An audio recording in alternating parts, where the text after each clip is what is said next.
Characteristics जो होता है वो ईए और आर्मेचर करंट के बीच में प्लॉट किया जाता है। करंट कब बहेगा? जब सर्किट लोडेड होगा। अगर मैं अभी सेपरेटली एक्साइटेड की बात करूं, ये सर्किट होगा, लोड लगा दिया है। अब यहाँ तो जनरेटेड ईएमएफ ईए है, ये आरए है, फील्ड रेजिस्टेंस हो गया, और आरए को धीरे धीरे बढ़ाऊंगी तो इसमें से बहने वाला आए करंट भी धीरे धीरे बढ़ता चला जाएगा। आर्मेचर करंट एग्जिस्टेंस में आते से ही आर्मेचर रिएक्शंस एग्जिस्टेंस में आ जाती है।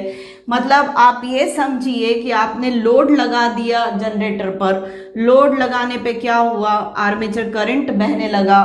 आर्मेचर करंट बहते से ही आर्मेचर रिएक्शन होने लगी। आर्मेचर रिएक्शन होते से ही फील्ड फ्लक्स रिड्यूस होने लगा, डिस्टॉर्ट होने लगा। फील्ड फ्लक्स कम होने की वजह से जनरेटेड ईएमएफ भी कम हो जाएगा। कितने से?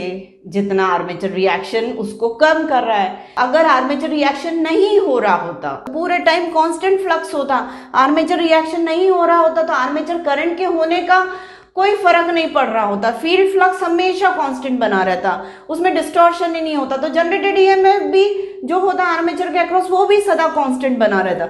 माना कि वो जनरेटेड ईएमएफ जो कांस्टेंट बना रहता वो ईएओ है, और अभी क्या हो रहा है? जैसे जैसे लोड बढ़ाते जा रहे हैं, लोड बढ़ाते जा रहे हैं, आर्मेचर करंट बढ़ता जा रहा है, आर्मेचर रिएक्शन बढ़ता जा रहा है, फील्ड फ्लक्स ज्यादा ज्यादा कम हो रहा है। तो अब मुझे इस जनरेटेड ईएमएफ में ना आर्मेचर रिएक्शन नहीं होता, तो ये ईएमएफ होता अकेला। अब आर्मेचर रिएक्शन हो रहा है तो ये ईएमएफ में मुझे कमी ज्यादा ज्यादा अमाउंट से मिलती चली जाएगी, और उस कमी को मैं ईएआर से बोल रही हूं।